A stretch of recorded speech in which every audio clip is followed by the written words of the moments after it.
Exercise 2 question number 12 दिया एक elevator है that is going with a speed 10 meter per second.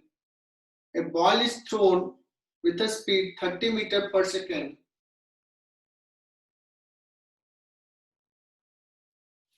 With respect to the elevator,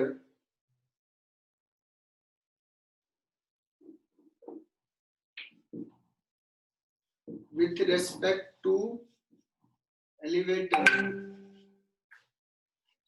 and this is 10 meter. तो ये tough सवाल नहीं है,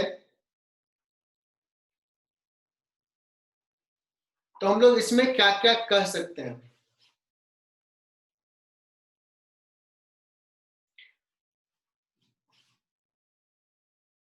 अगर पूछा जाए एलिवेटर का एक्सेशन कितना है, acceleration of the elevator that is equal to 0.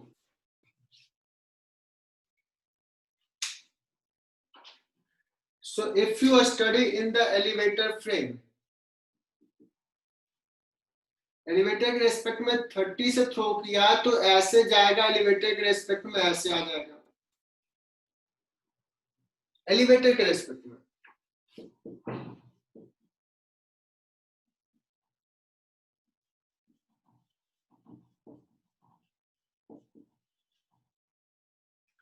What is u relative 30 meter per second? What is acceleration elevator of the ball with respect to e? Elevator acceleration of the ball with respect to e, that is equal to acceleration of the ball with respect to ground minus acceleration of elevator with respect to ground, but this is 0, so that will be 10 g minus j cap.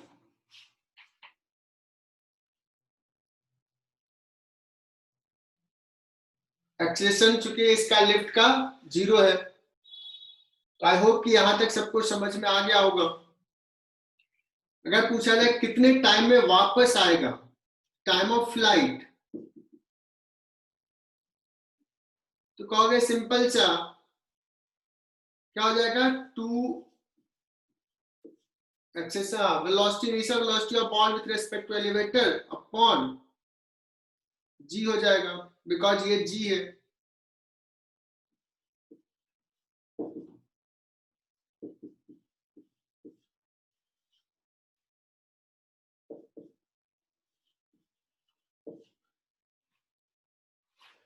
क्या इसमें कोई doubt है यहां तक में? मैं options देख लेता हूं कि क्या क्या पूछा है। Maximum height attend by the ball from ground, पहला ऑप्शन पूछा है maximum height attained from ground. कैसे निकालेंगे? For that we need initial velocity of the ball with respect to ground. दिया क्या है? Initial velocity of ball with respect to elevator. Common sense से सोच सकते हो तुम, मैं कॉमन सेंस से बोलूं ये 40 होगा, क्योंकि ये 10 से जा रहा है, इसके रेस्पेक्ट में 30 से थ्रो किया। फॉर्मूला से जाओ, क्या लिखेंगे? Acceleration of ball with respect to ground is equal to acceleration of ball with respect to elevator plus acceleration, sorry velocity लिख रहा हूं, velocity of elevator with respect to ground. ये है तुम्हारा 30 मीटर पर सेकेंड अपवर्ड, ये भी है 10 मीटर पर सेकेंड अपवर्ड।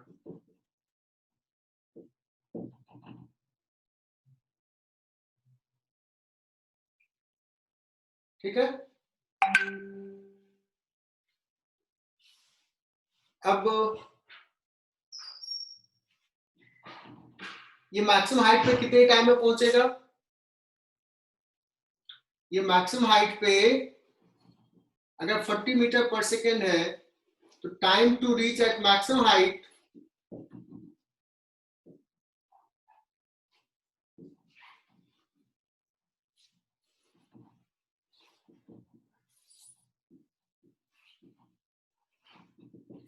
4 सेकेंड होगा, जबकि ये यहां से वापस इस पे कितने पे आ रहा है 6 सेकेंड। हालांकि ये बच्चे गौर नहीं करते हैं कि ये क्यों कर रहे हैं सर, मतलब वापस आने से पहले वो मैक्सिमम हाइट पे पहुंच गया है।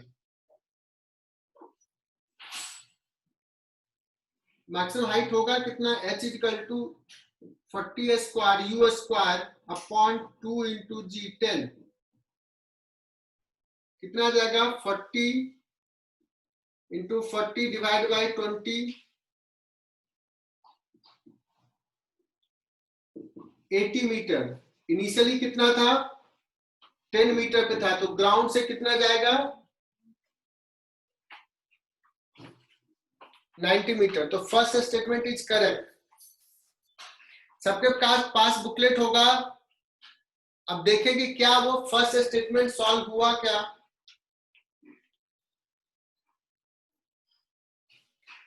Maximum height attend by the ball with respect to the elevator, h with respect to elevator, simple सा 30 square by 2 into g 45 metre. Second is also correct statement.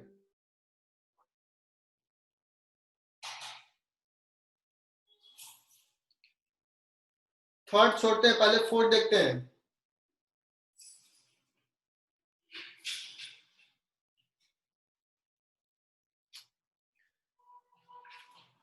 Fourth देखते हैं क्या पूछा है, फोर्थ स्टेटमेंट पढ़ो। जब ये बॉल ऊपर जाके फिर से आदमी के पास आया, उस समय उसका वेलोसिटी किसके रेस्पेक्ट में, ग्राउंड के रेस्पेक्ट में पूछा है। मतलब तुम्हें ग्राउंड के रेस्पेक्ट में स्टडी करना है। तो ग्राउंड के रेस्पेक्ट में इनिशियल वेलोसिटी पता है, कितने टाइम में फिर से वापस आए ये भी पता है, एक्सलेशन भी पता है। तो मैं इधर लिख रहा हूं फोर्थ ऑप्शन के लिए,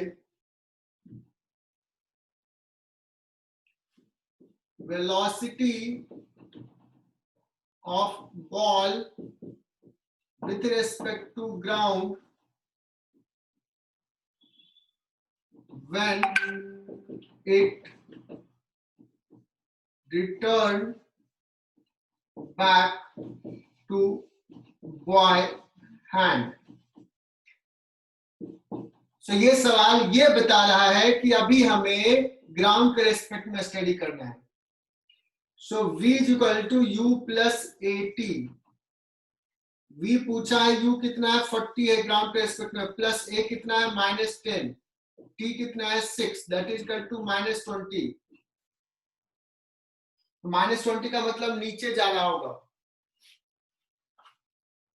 सो हुआ क्या होगा कि बॉल ऐसे गया है और ऐसे अभी यहां पे आया है कहीं पे, और लिफ्ट यहां से यहां पहुंच गया, लिफ्ट ऐसे आ गया। तो फोर्थ इज ऑल्सो करेक्ट, और थर्ड तो गलत क्यों है वो क्लियर हो गया। तो मैंने इतना टाइम लिया बच्चों। सो ये x वर्सेस t ग्राफ है, इसमें वेलोसिटी क्या बताता है, dx by dt।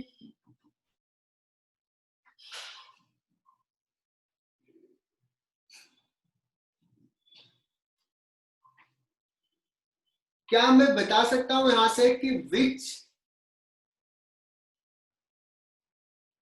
Which particle C1 C2 में कौन सा पार्टिकल पहले मूव करना शुरू किया है, C2। दोनों का x कितना है 0, इनिशियली दोनों x इक्वल टू 0 से स्टार्ट किया। तो ये x इक्वल टू 0 है, और यहां से पहले अभी टाइम वॉच किसी ने स्टार्ट कर दिया, लेकिन दोनों रेस्ट में है। जब ये T2 हुआ सपोज कुछ वैल्यू, तो C2 मूव करना शुरू किया, फिर कुछ देर बाद C1 मूव करना शुरू किया, कुछ देर बाद लेट्स की ये T2 is equal to 5 second, T1 is equal to 10 second. तो C1 मूव करना शुरू किया, ऐसे जा रहा है, T is equal to 10 second पे यहां पहुंचा है, सॉरी C2, तो C1 T is equal to 10 second पे स्टार्ट किया। C2 का वेलोसिटी V2 लिख रहा हूं, C1 का वेलोसिटी V1। सो आयुष यादव ये बताएगा कि कौन सा वेलोसिटी ज्यादा है।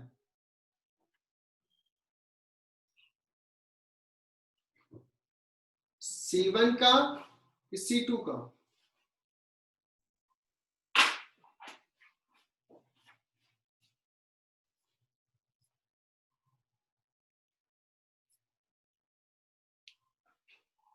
आयुष यादव, आयुष का ही सवाल था ना ये।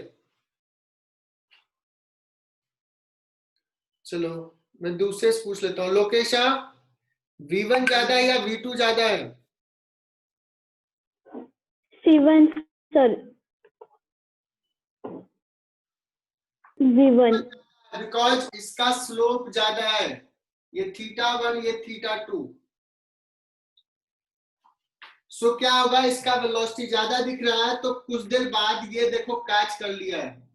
ये सपोज T3 टाइम है, T3 टाइम पे दोनों एक जगह पे पहुंच गया। मैंने अभी सवाल देखा नहीं है कि ऑप्शंस में क्या पूछा है, मैंने इस ग्राफ को एनालाइज किया। अब तुम्हें ये बताना है कि क्या तुम कर पाओगे खुद से या नहीं। आयुष ज्यादा तो बोल ही नहीं पा रहा।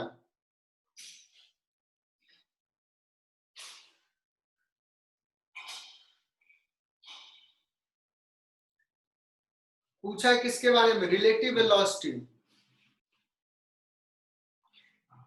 रिलेटिव वेलोसिटी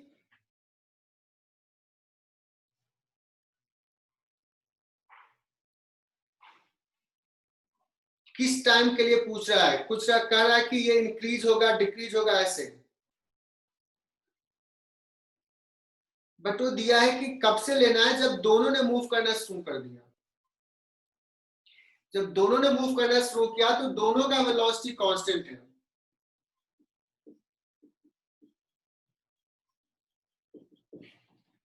जब दोनों का वेलोसिटी कांस्टेंट है तो रिलेटिव वेलोसिटी कांस्टेंट होगा। So which will be the correct answer? Fourth.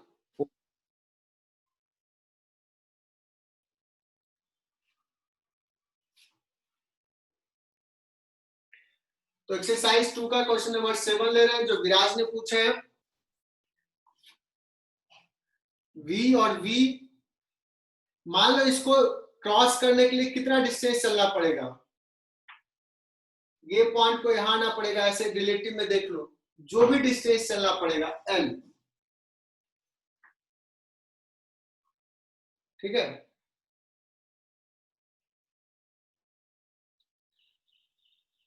तो इसका V और V तो रिलेटिव वेलोसिटी हो गया 2V, टाइम लगेगा L/V, तो ये दे दिया 3 सेकेंड। दूसरे केस में क्या कहा है?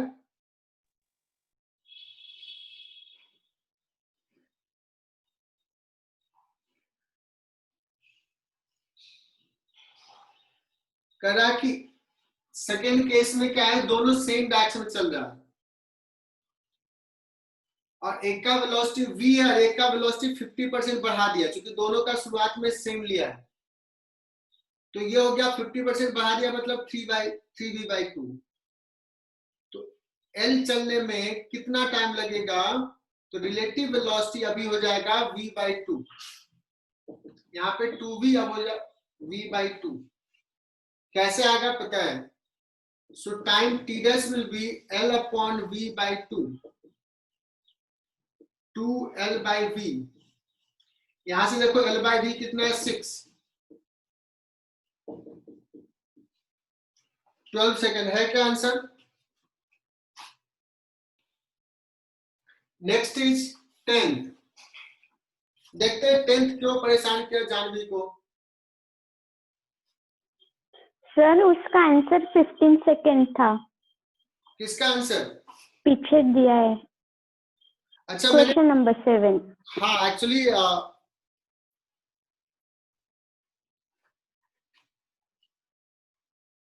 एक सेकेंड, मैंने क्वेश्चंस गलत पढ़ लिया वो।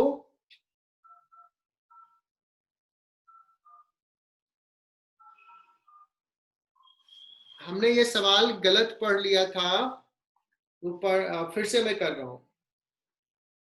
ये एक्चुअली मैंने दोनों का वेलोसिटी क्या ले लिया था, same.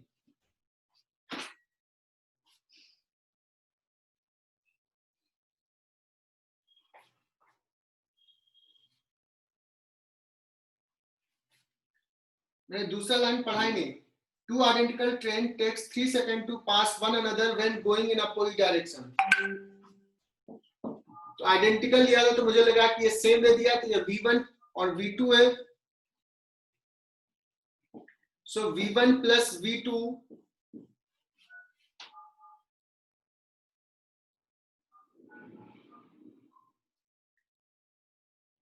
V1 plus V2 will be the relative velocity. V relative in first case, तो 3 सेकेंड इज इक्वल टू दिया है L upon V1 plus V2। बाद में करा कि अगर ये अपोजिट डायरेक्शन में चल रहा है तो 2.5 सेकेंड लिया, ये मैंने स्टेटमेंट देखा ही नहीं। तो सेकेंड केस, ये फर्स्ट केस हो गया। Second case, when moving in same direction,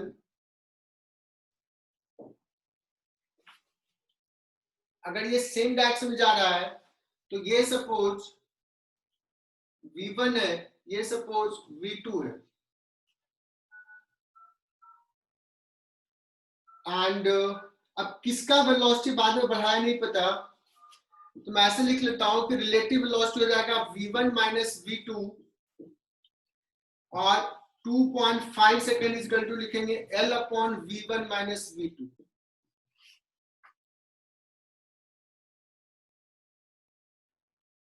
ठीक है, ये हो गया सेकंड। विराज क्लियर हुआ? मैंने ये 2.5 सेकंड वाला आंसर नहीं देखा और ऑप्शन भी मैच कर गया था। तो ये लिखेंगे this is equation 1, this is equation 2। But पूछा क्या है, कहा कि एक का वेलोसिटी 50% से बढ़ा दिया। अगर मैंने V1 का वेलोसिटी 50% से बढ़ा देते तो ये और कम टाइम में क्रॉस कर लेगा, लेकिन सारे ऑप्शंस देखो तो ज्यादा टाइम है, मतलब इसका वेलोसिटी 50% से बढ़ा दिया है। तो what is time t dash? L upon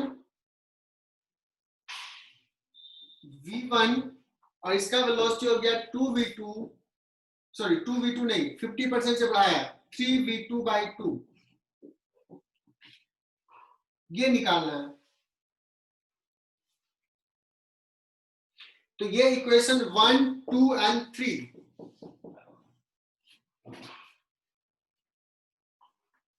ठीक है, क्या सॉल्व हो जाएगा? तो ये सर कोई दिक्कत नहीं, इसको क्या लिख लेंगे, V1 plus V2 is equal to L upon 3, V1 minus V2 is equal to L upon 2.5, so 12 by 5। इससे V1 निकाल लो, इससे V2 निकाल लो और इसमें पुट कर दो। Excuse me sir, second case में ऑपोजिट। एक्चुअली मैं जल्दी करने वाला था, इसमें मैं सवाल पूरा पढ़ा नहीं, दोबारा में भी गलत पढ़ा। दोनों नजदीक आ रहा है। सेकेंड केस में एक का वेलोसिटी बढ़ा दिया 50% से, 3v2, V1 by 2, ये V2, so 2.5 second is equal to this. और थर्ड केस में क्या कहा है, same direction, sorry when it is going in same direction, तब क्या होगा,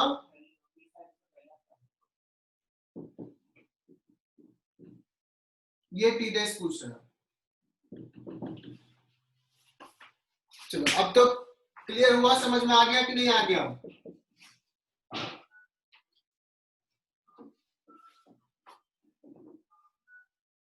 three V1 by 2 plus V2 that is equal to L upon 2.5।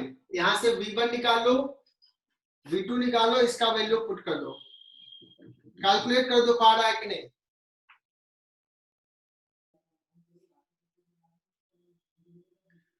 ये लास्ट लेक्चर में जस्ट हमने डिस्कस किया था।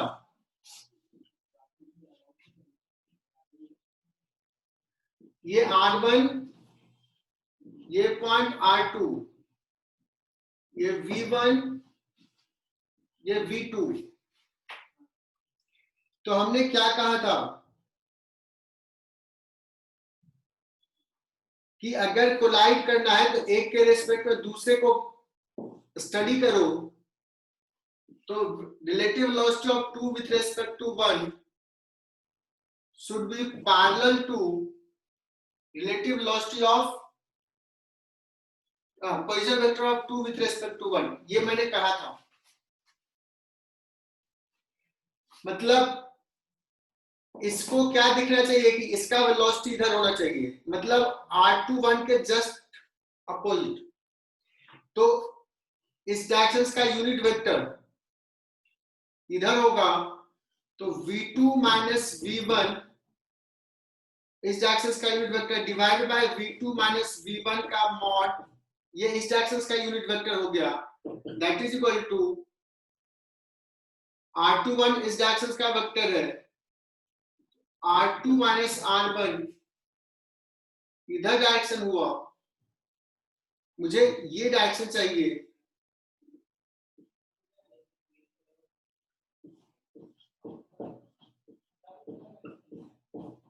है ना। R21 का डायरेक्शन इधर, V1 माइनस V21 का डायरेक्शन इधर, तो दोनों के डायरेक्शंस का unit vector same, direction same है। तो कौन सा ऑप्शन हो जाएगा? फोर्थ।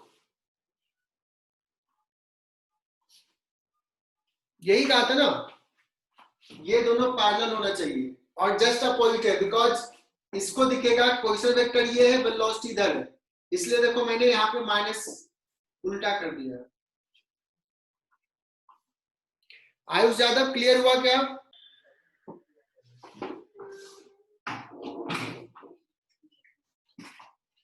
ओपन सॉरी,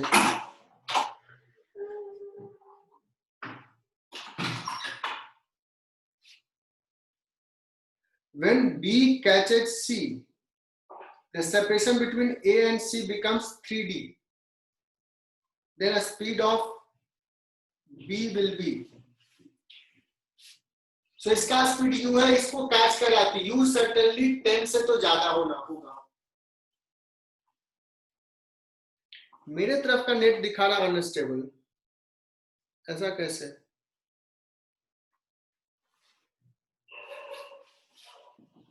When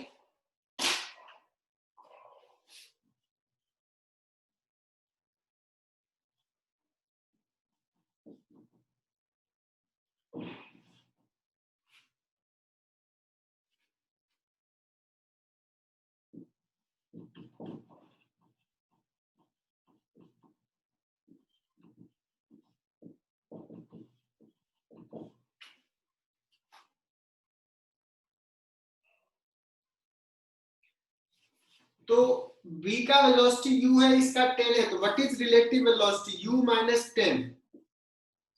और अगर ये t टाइम बाद कैच किया है तो ये हो जाएगा d।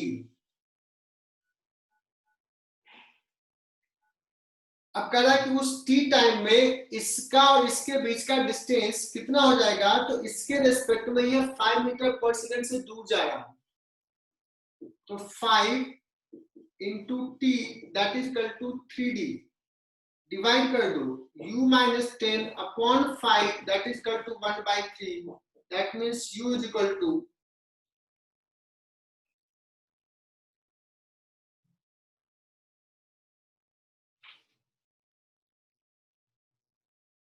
सॉरी 3d हो गया डिस्टेंस, अभी 2d है, तो that is equal to d। अभी 2d है, अब 3d हुआ, तो बढ़ा कितना? d से ही बढ़ा ना, तो ये कितना हो जाएगा 1। This implies u is equal to 15 metre per second. क्या समझ में आया ये होगा?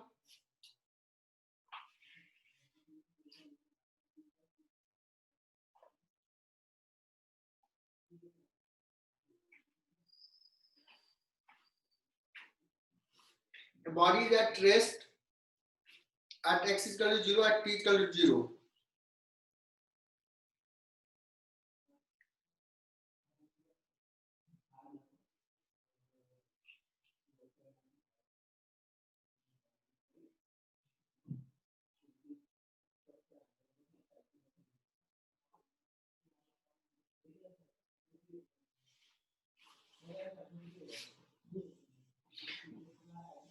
ये तो आसान सा सवाल था। कहना एक बॉडी 1 है जो t इक्वल टू 0 पे इनिशियल वेलोसिटी 0 है और एक कांस्टेंट एक्सेलेरेशन है। एक दूसरा बॉडी है बॉडी 2 जो इस डायरेक्शन में कांस्टेंट वेलोसिटी कुछ v से v0 से मूव कर रहा है।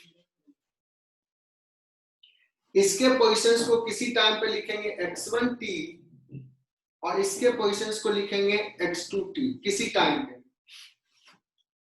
तो सबसे पहले क्या होगा, ये तो अभी स्टार्ट किया तो ये आगे नहीं निकल जाएगा।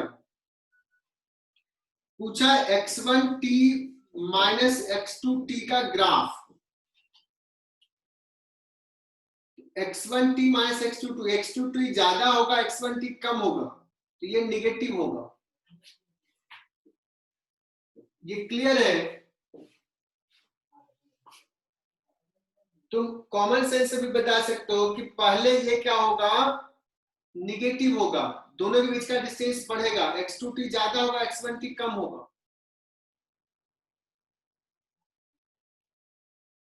डिस्टेंस बढ़ेगा, लेकिन इसका वेलोसिटी और इसका वेलोसिटी एक समय इक्वल हो जाएगा। क्यों? क्योंकि इसका वेलोसिटी बढ़ रहा है, फिर इसका वेलोसिटी आगे हो जाएगा, फिर डिस्टेंस कम होने लगेगा और एक टाइम पे फिर से कैच करेगा। तो रिलेटिव वेलोसिटी पहले नेगेटिव हो जाएगा, रिलेटिव डिस्प्लेसमेंट, फिर नेगेटिव में मैक्सिमम, फिर कैच करेगा और फिर ये x1 आगे निकल जाएगा।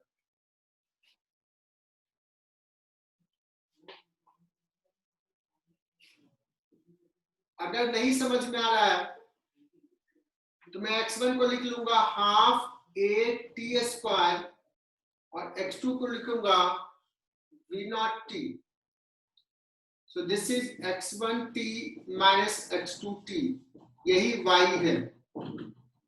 इसका ग्राफ ड्रॉ करना, क्वाड्रेटिक इक्वेशन है, ऐसा ग्राफ होगा।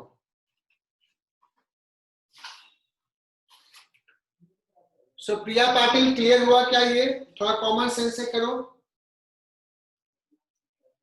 So 1 is wrong, 2 is correct, 3 wrong, 4th wrong.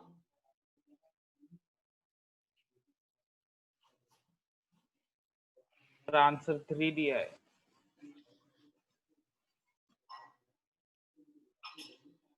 एक सेकंड, x1 किसको कहा है? x1 माइनस x2, नहीं 3 नहीं होगा, 2 होगा आंसर। 2 है सर आंसर। 2 होगा, देखो।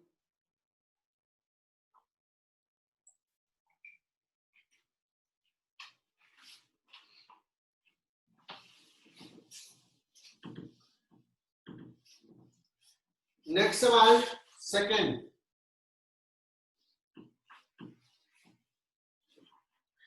इसी का सेकंड देखो, ये भी जेई में पूछा हुआ है। यहां से 2 स्टोन को थ्रो किया है,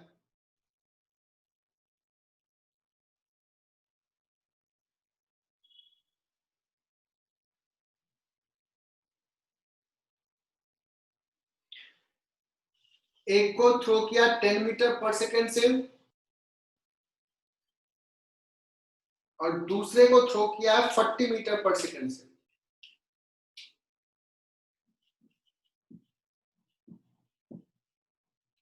वन, ये 2।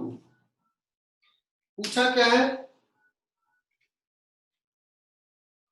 Which of the following graph best represent time variation relative to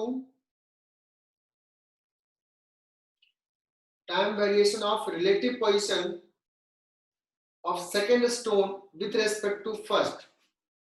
So velocity of 2 minus 1 तो जाएगा 30 मीटर पर सेकेंड, किधर जे कैप में।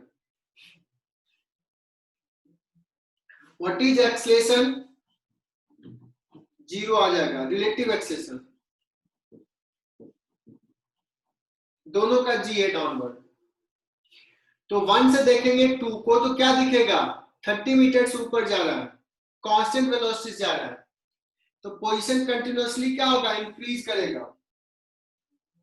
सो कंटिन्यूअसली इंक्रीज हो रहा है, इंक्रीज हो रहा है। कब तक इंक्रीज करेगा,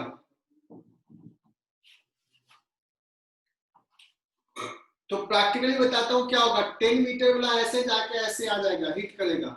40 मीटर वाला थोड़ा जाकर के ऐसे आएगा। जब ये हिट कर गया, देखना जब ये हिट किया, अब तो ये रेस्ट में आ जाएगा ग्राउंड से। अब इसका एक्सेलेरेशन 0 हो जाएगा, लेकिन ये अभी मूव कर रहा है। अब क्या होगा, इस टाइम के बाद when it hit the ground, कौन सा, फर्स्ट पार्टिकल, उसके बाद ये स्ट्रेट लाइन का नहीं रहेगा, उसके बाद एक्सेलेरेशन हो जाएगा रिलेटिव। कितना हो जाएगा, जी। ठीक है,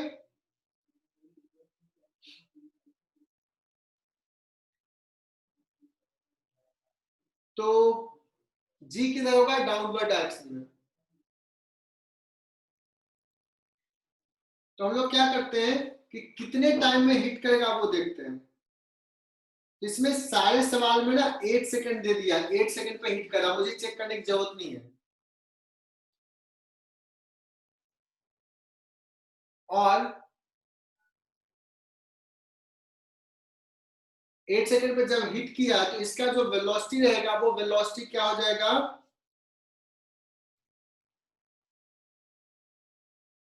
वेलोसिटी है ऊपर, इसके रेस्पेक्ट में इसका वेलोसिटी था ऊपर, और बाद में एक्सेलेरेशन हो जाएगा नीचे, तो वेलोसिटी कम होना शुरू हो जाएगा। तो वेलोसिटी कम होते होते फिर यहाँ पे एक जगह आएगा, तो वेलोसिटी कम किस में हो रहा है, रिलेटिव वेलोसिटी, थर्ड या फोर्थ। फर्स्ट रॉन्ग हो जाएगा बिकॉज स्ट्रेट लाइन नहीं रहेगा। ठीक है,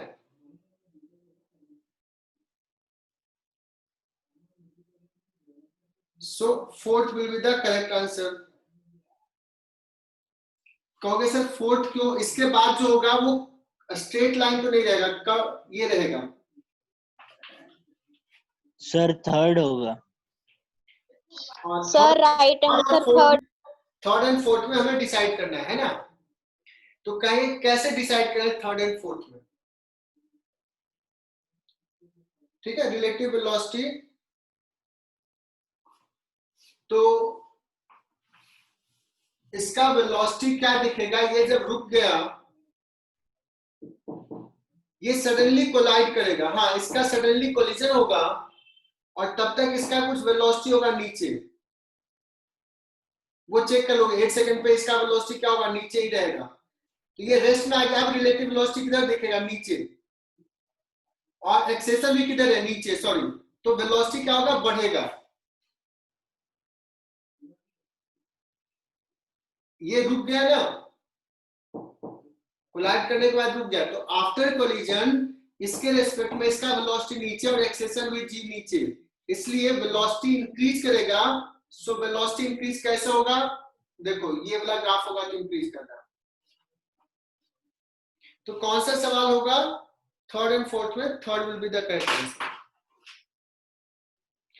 क्लियर हुआ बच्चों, इससे पहले वेलोसिटी पॉजिटिव था, क्यों, क्योंकि ये इसका भी वेलोसिटी था, इसका वेलोसिटी था, इसके रिस्पेक्ट में इसका वेलोसिटी ऊपर था, बट कोलिजन के बाद इसका वेलोसिटी सडनली 0 हो गया, तो अब सडनली रिलेटिव वेलोसिटी नेगेटिव हो जाएगा और एक्सेलेरेशन भी नेगेटिव, मतलब दोनों सेम डायरेक्शन में, तो speed will increase. Speed increase करने का मतलब स्लोप देखो बढ़ रहा है।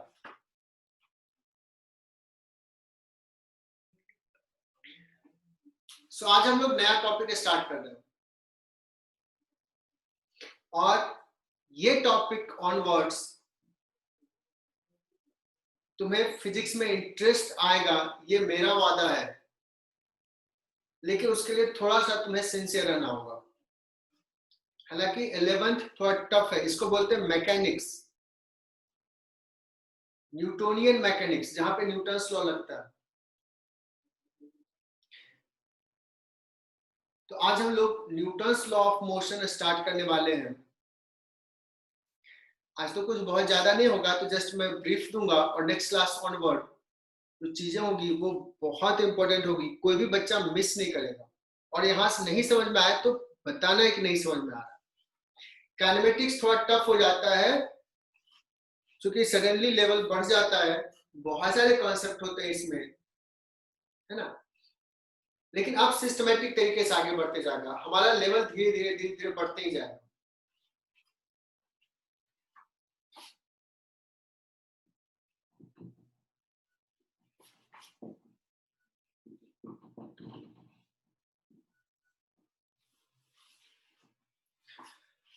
कहोगे सर न्यूटन्स लॉ में क्या पढ़ना है? न्यूटन्स लॉ तो पढ़ ही लिया 10th में, और कुछ बच्चे तो कुछ अलग क्लासेस लगाते हैं, तो वो न्यूटन्स लॉ में बहुत ज्यादा चीजें पढ़ लेते हैं। आयुष यादव, न्यूटन्स लॉ में तो बहुत कुछ पढ़ाया गया होगा रेजोनेंस में। प्रिया पाटिल, हाँ सर। तो इसमें तो कंफर्ट जोन होना चाहिए। हालांकि काइनेमेटिक्स भी पढ़ाया जाता है बहुत। तो बच्चों इसमें पढ़ना क्या है?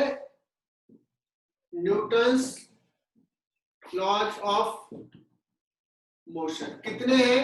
3। First law, second law, third law.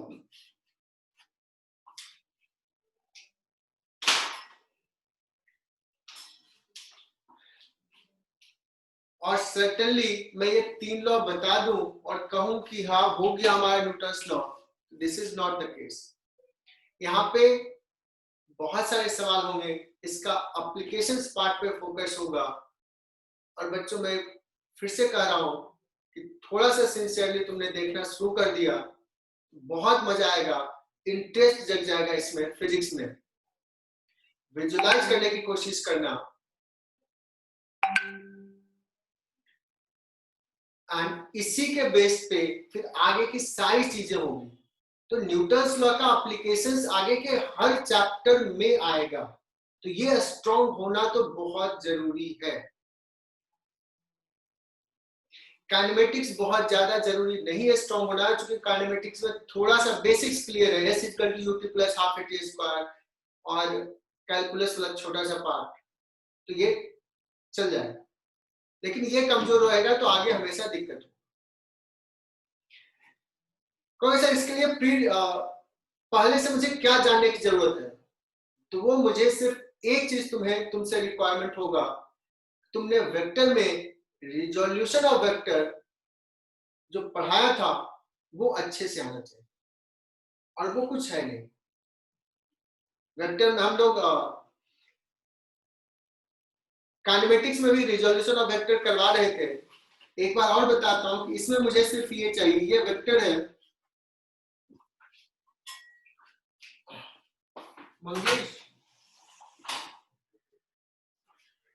Mangesh market में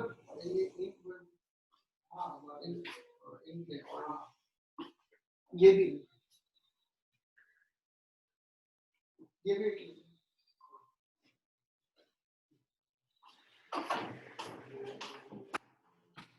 हाँ, हमें सिर्फ ये रिक्वायरमेंट है बच्चों कि अगर ये मान लो कोई फोर्स है और ये एंगल थीटा बना रहा है, इसका 2 कंपोनेंट, इधर एफ कॉस थीटा और इधर एफ साइन थीटा,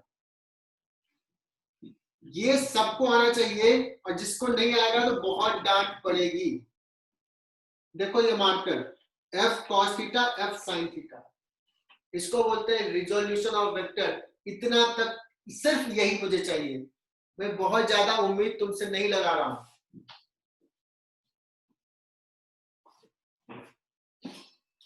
तो मैं किसी से तो पूछता हूं,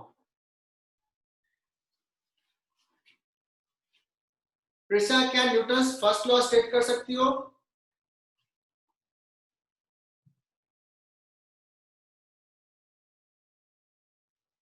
तो प्रिशा नहीं सुन पा रही है। चलो कोई तो हैंड रेज करो कि सर आता है। अच्छा, बहुत सारे बच्चों ने टाइप किया है, क्या बात है।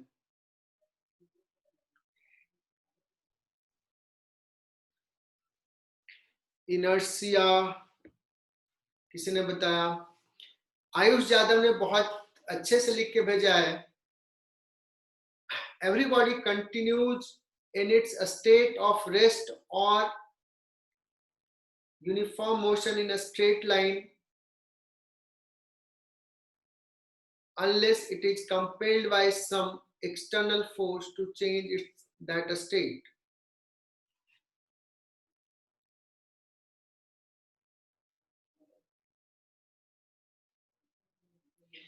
देवकी, तूने न्यूटन सेकंड लॉ बता दिया, हमने फर्स्ट लॉ पूछा।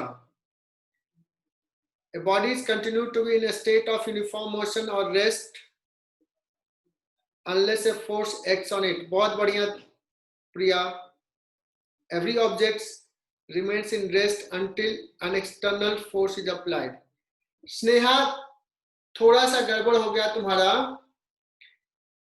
रिमेन इन रेस्ट नहीं, अगर मूव कर रहा है तो वो मोशन में रहेगा, जैसा है वैसा रहेगा, चेंज नहीं होगा। बाकी बच्चों ने लिखा है, क्या बात है, सबको आता है न्यूटन्स लॉ।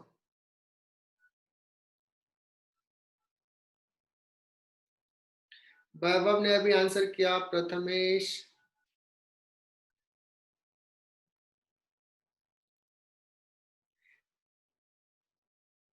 प्रिशा ने भी लिख के भेजी है। An object at rest, a stage at rest, and an object in motion, a stage in motion with the same speed in the same direction unless acted upon an unbalanced force. बहुत ही बढ़िया प्रिशा, बहुत अच्छा लिखे। लोकेशा, every object remain in position of rest or in uniform motion unless external unequal force applied on it. Good, बहुत बढ़िया, बहुत अच्छा से। तो बच्चों, सारे बच्चों को पता है न्यूटन्स फर्स्ट लॉ क्या है, और प्रथमेश ने और बताया कि सर इसी को बोलते हैं लॉ ऑफ इनर्शिया। चलो, कुछ बच्चों को हो सकता है नहीं पता है। This is also called law of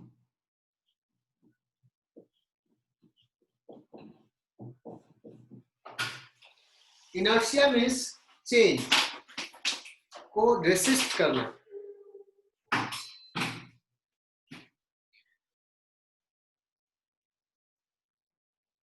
change को अपोज करना, उस प्रॉपर्टी को बोलते हैं इनर्शिया।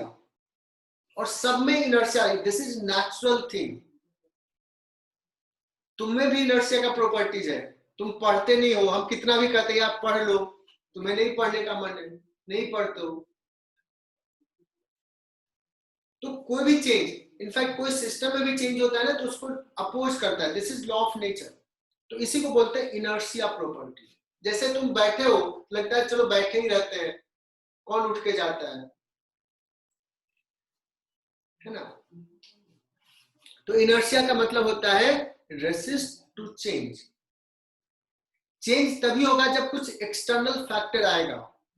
हम लॉज ऑफ मोशंस के टर्म में बोलेंगे कि अगर कोई बॉडी जिस स्टेट में है, मैं ग्राउंड से देख रहा हूं, तो अगर वो कोई ऑब्जेक्ट रेस्ट में है तो वो रेस्ट में ही कंटिन्यू रहेगा until and unless कोई एक्सटर्नल फोर्स न लगे।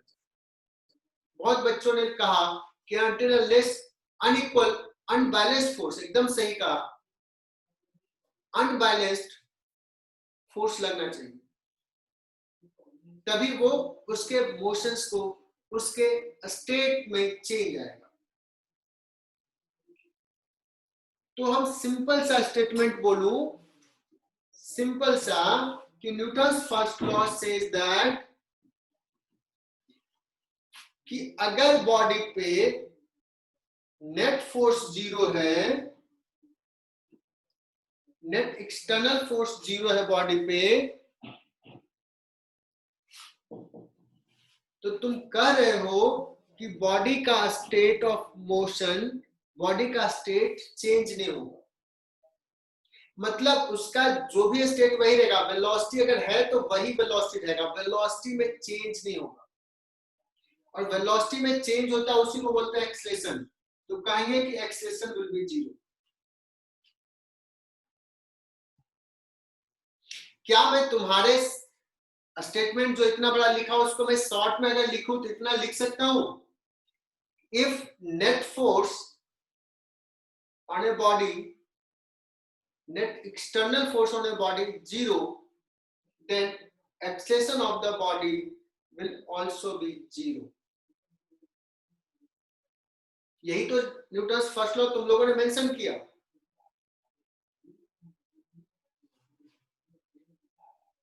और प्रथमेश का एक क्वेश्चन आया है कि सर ऐसा क्यों होता है।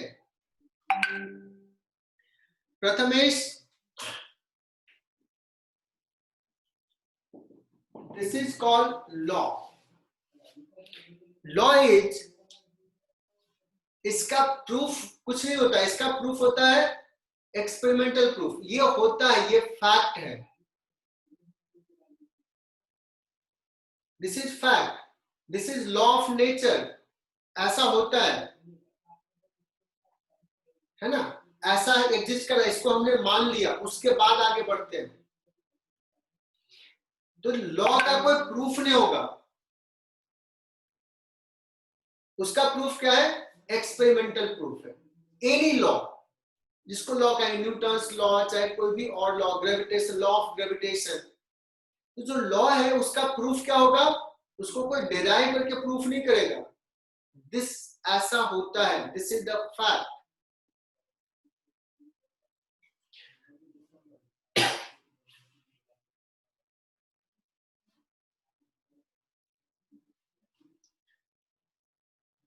तो हमने न्यूटन्स फर्स्ट लॉ को मैंने बोल दिया, तो सारे बच्चे लिख लेंगे नोटबुक में, this is also called inertia.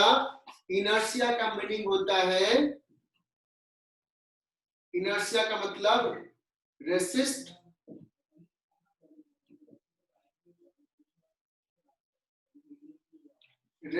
To change. और हमने बहुत छोटे में कह दिया कि if net external force on a body 0, then acceleration of the body will also be 0।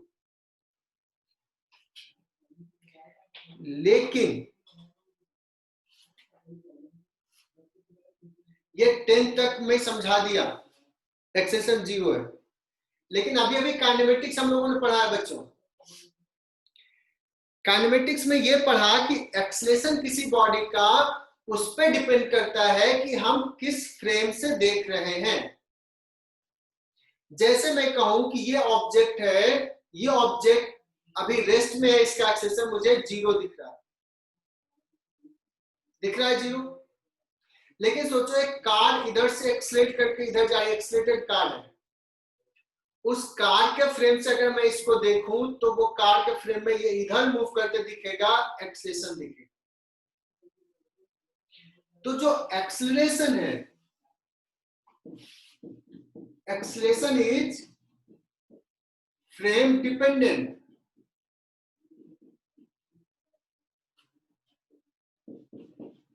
तो जैसे मैं लिख रहा हूं वैसे तुम भी लिखो, एक्सेलरेशन इज फ्रेम डिपेंडेंट। अलग फ्रेम से देखेंगे तो किसी भी बॉडी का एक्सेलरेशन अलग अलग हो सकता है। लेकिन what about force, is force frame independent? No. Is force frame dependent?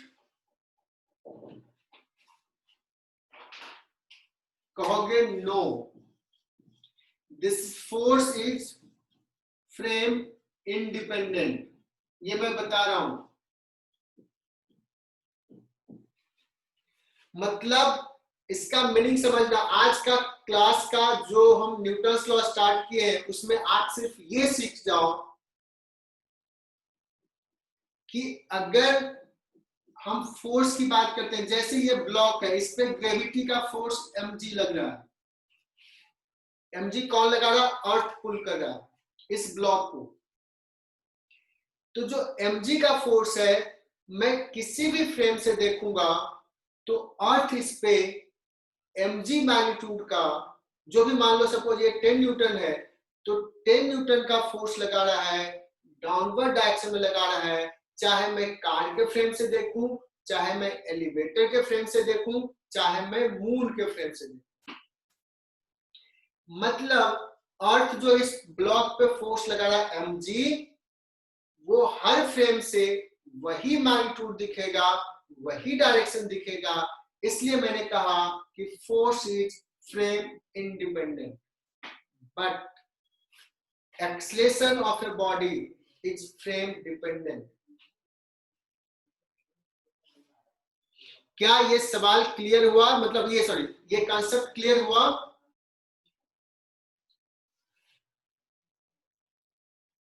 ये फ्रेम पे डिपेंड करेगा, ये फ्रेम इंडिपेंडेंट है। तो अगर मैं कहूं कि नेट फोर्स 0 है किसी बॉडी पे, तो उसका एक्सेलरेशन 0 होगा, ये हमने कहा। लेकिन एक्सेलरेशन किस फ्रेम में 0? क्योंकि अलग फ्रेम में उसका एक्सेलरेशन अलग दिख सकता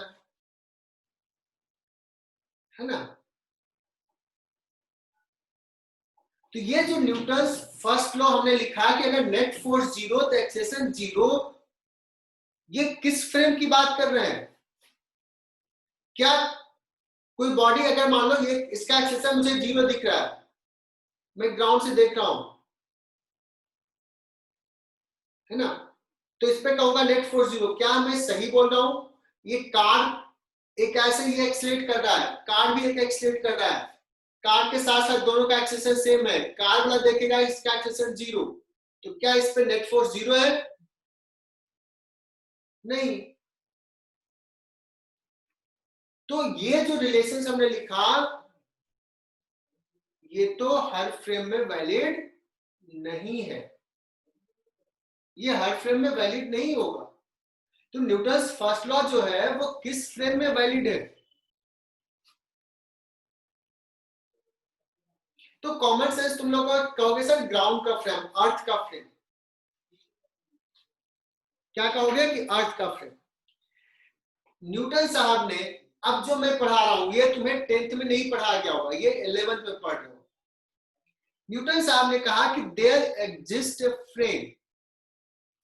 ये जो लॉ है कि ऐसा होगा कि एक्सेलरेशन अगर 0 है तो उस पर नेट फोर्स 0 होगा एक्सटर्नल, ये लॉ वैलिड होगा। ऐसा फ्रेम एग्जिस्ट करता है, ऐसा फ्रेम होगा यूनिवर्स में। कौन सा फ्रेम उन्होंने नहीं बताया, उन्होंने कहा ऐसा होगा, है। और जिस फ्रेम में ये वैलिड है उस फ्रेम को एक नाम दिया गया, उस फ्रेम को बोलते हैं inertial frame. The frame in which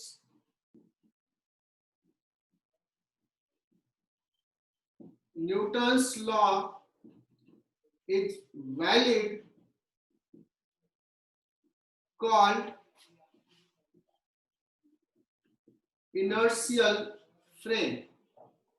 और तुम लोग समझ सकते हो कि ये इनर्शियल वर्ड कहां से आया, बिकॉज इस लॉ को बोलते हैं लॉ ऑफ इनर्शिया। तो आज क्या क्या सीख लिया? लॉ ऑफ इनर्शिया बोलते हैं फर्स्ट को। इनर्शिया का मतलब होता है रेसिस्ट टू चेंज, चेंज को अपोज करना।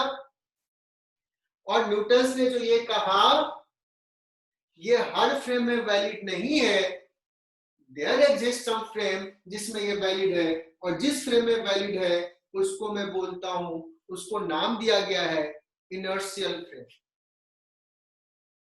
क्या ये स्टेटमेंट सबको क्लियर हो गया? अब मैं पूछता हूं सेकेंड लॉ। फर्स्ट लॉ सबने बता दिया, सेकेंड लॉ तुम कहोगे Newton second law says that कि अगर नेट फोर्स तो 0 है तो उसका एक्सेलरेशन 0 है।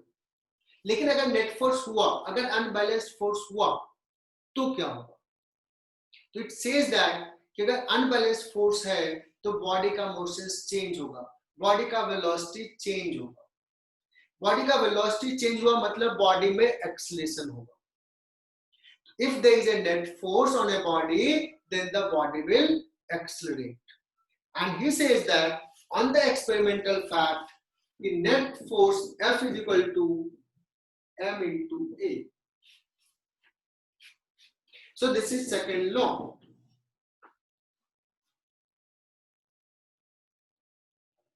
F is equal to m into A. M is the mass of the body. मास को बोलते हैं इनर्शिया।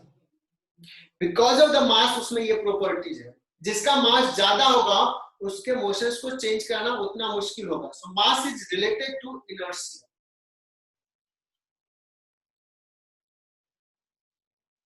अगर एक छोटा सा ऑब्जेक्ट है उसको 1 न्यूटन का फोर्स लगाए, अच्छा खासा एक्सेलरेशन हो जाएगा, लेकिन 1000 kg का बॉडी 1 न्यूटन का फोर्स लगाए हिलेगा भी नहीं, थोड़ा सा हिलेगा। तो मास को ही बोलते हैं इनर्शिया प्रॉपर्टी। तो इसमें क्या है, अगर नेट फोर्स होगा तो एक्सेलरेशन भी होगा, और एक्सेलरेशन विल हैव डायरेक्शन।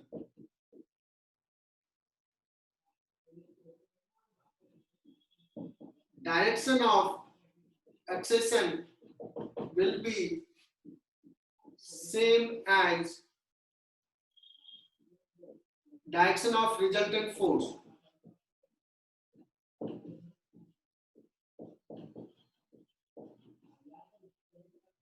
और ये जो है ना, ये F, ये एक फोर्स नहीं है, रिजल्टेंट। जितने भी फोर्स लग रहा है उसका रिजल्टेंट, उसका समेशन, उसका वेक्टर समेशन। लेकिन एक्चुअली न्यूटन ने ये स्टेटमेंट नहीं दिए थे, इसको ये मॉडिफाइड स्टेटमेंट है। उन्होंने बताया था, एक्चुअल स्टेटमेंट जो है उनका वो है कि अगर बॉडी पे एक नेट फोर्स लग रहा है बॉडी का, तो उसका मोमेंटम चेंज होगा। और net force is equal to rate of change of momentum होगा। So net force is equal to rate of change of momentum. P is called momentum. P क्या होता है, momentum m into v. But इसी को modify करके हमने ऐसा लिख लिया, बिकॉज P को हमने क्या लिख लिया, d into mv upon dt। चूंकि हमने कंसीडर कर रहे हैं कि मास कांस्टेंट है, मास चेंज नहीं हो रहा है, तो इस मास को डिफरेंशिएशन से बाहर ले सकते हैं। तो ये इसका स्पेशल केस, ये स्पेशल केस है। ओरिजिनली ये कोई ऐसा केस होगा जहां पे मास सिस्टम का चेंज हो रहा हो, तो ये तो ट्रू रहेगा, ये ट्रू है। लेकिन m बाहर के लिए m और dv by dt को एक कहते हैं, तो ये मॉडिफाइड वर्जन है, ओरिजिनल वर्जन ये है। आई होप कि हमने ये समझा दिया। अब फिर से बात आती है, बात फिर से ये आती है कि सर ये जो रिलेशन आपने लिखा F इक्वल टू ma, ये फिर से कहोगे कि acceleration is frame dependent but force is frame independent. ये क्वांटिटी हर फ्रेम में सेम रहेगा, ये मास भी सेम है, तो एक्सेलरेशन अलग फ्रेम से देखेंगे अलग होगा। तो ये रिलेशन किस फ्रेम में वैलिड होगा, न्यूटन सेकेंड लॉ किस फ्रेम में वैलिड है? Can you guess? This law is also valid only in inertial frame of reference.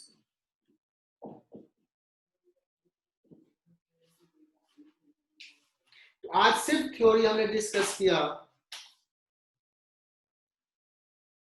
एक टर्म बताया इनर्शियल फ्रेम, लेकिन अभी तक समझ में नहीं आया होगा कि इनर्शियल है कौन सा। मुझे भी नहीं पता कौन सा इनर्शियल है, बट ऐसा फ्रेम है। क्या ग्राउंड का फ्रेम इनर्शियल है? पूछोगे सर ग्राउंड का फ्रेम इनर्शियल फ्रेम है क्या? क्योंकि न्यूटन साहब ने जो भी एक्सपेरिमेंट किया होगा वो तो ग्राउंड पे ही किया होगा। तो हम बात करते हैं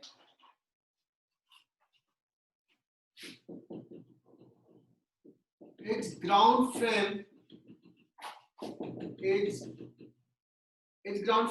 and inertial frame of reference.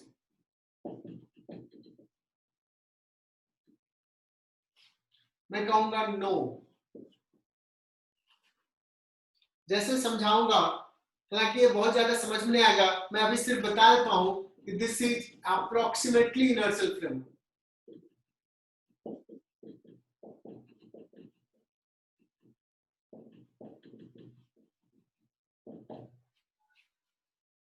This is approximately inertial frame. तो सर ऐसा क्यों बोल रहे हैं?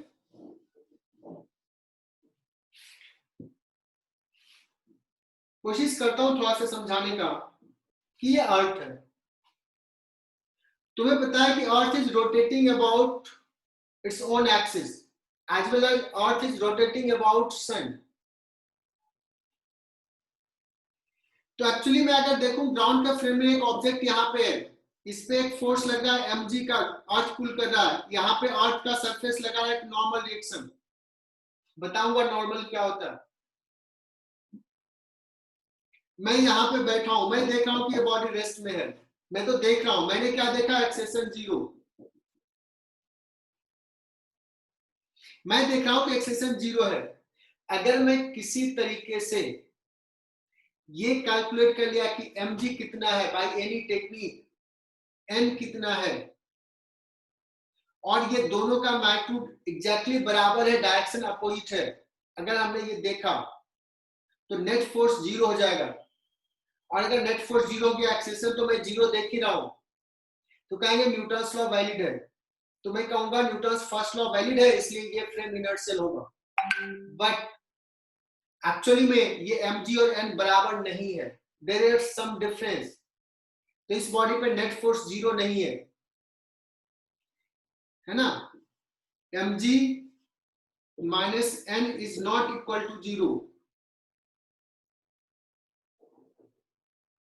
but difference is small.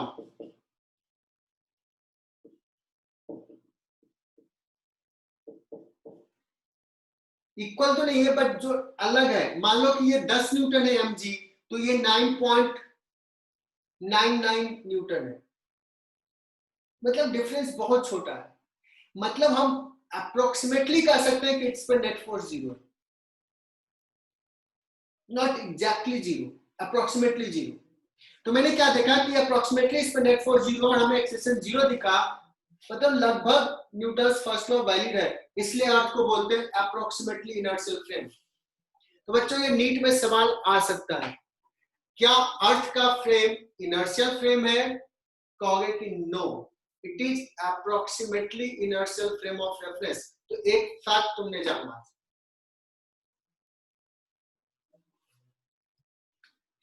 तो आज का क्लास में यहीं पे फिनिश करता हूं।